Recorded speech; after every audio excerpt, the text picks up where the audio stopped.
ఇండియాలోని talented people అంతా కూడా విదేశాలకు తరలిపోతున్నారని, అందుకు ఆయా దేశాలు అంతలా అభివృద్ధి చెందుతాయనే వ్యాఖ్యలు కొన్ని గతంలో మనకు వినిపిస్తూ ఉండేవి. కానీ ఇప్పుడు పరిస్థితి మారిపోయింది.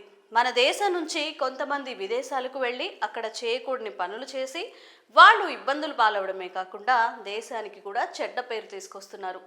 తాజాగా అమెరికాలో అలాంటి ఘటనే ఒకటి చోటు చేసుకుంది. దేశం కాని దేశంలో తెలుగు ఎంప్లాయీస్ 185 మంది తమ ఉద్యోగాలు కోల్పోయారు. దీనికి కారణం కంపెనీ లే ఆఫ్స్ ఎంత మాత్రం కాదు. వాళ్ళంతా కులం పేరు చెప్పి భారీ కుంభకోణానికి పాల్పడ్డారు. ప్రపంచంలో అతి పెద్ద టెక్ కంపెనీ యాపిల్లో సీనియర్ మేనేజర్ క్యాడర్ నుంచి ఎంట్రీ లెవెల్ ఎగ్జిక్యూటివ్ల వరకు అందరూ ఇందులో ఇన్వాల్వ్ అయ్యారట. అమెరికాలో కంపెనీల ట్యాక్స్ లెక్కలు చూసే ఇంటర్నల్ రెవెన్యూ సర్వీస్ IRS వీళ్ల గుట్టును రట్టు చేసింది. US బే ఏరియాలో యాపిల్ ఆఫీస్లో 185 మంది ఉద్యోగులు క్యాష్ పేరు చెప్పి $100 విరాళాలుగా సేకరించారు.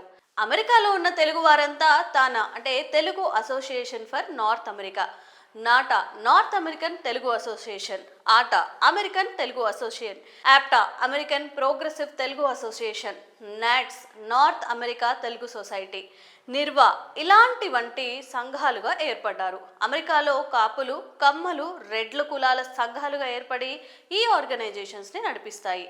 ప్రతి ఏటా ఈ సంఘాలు సమావేశాలు, సభలు నిర్వహిస్తూ ఉంటారు. అయితే యాపిల్ కార్పొరేట్ ఫండ్ కింద ఇచ్చే డొనేషన్లు ఈ తెలుగు సంఘాల్లో ఉన్న ఉద్యోగులు దుర్వినియోగం చేశారు. Apple company matching corporate grants అని చారిటీ సంస్థలకు విరాళం ఇస్తోంది. ఆ డబ్బుపై ట్యాక్స్ కూడా విధించదు అమెరికా ప్రభుత్వం. ఈ డబ్బును అందులో పనిచేసే తెలుగు వాళ్ళు విరాళాల పేరు చెప్పి సేకరించి సొంత ప్రయోజనాలకు వాడుకున్నారని IRS నివేదిక ఇచ్చింది. బే ఏరియాలో యాపిల్ ఆఫీస్లో పనిచేసే 185 మంది ఈ ఫండ్స్ను కలెక్ట్ చేసి వారి సొంత అవసరాలకు వాడుకున్నారట. ఇక ఈ విషయం IRS చేసిన ఎంక్వైరీలో తేలింది. దీంతో యాపిల్ కంపెనీకి బ్యాడ్ నేమ్ వచ్చేసింది.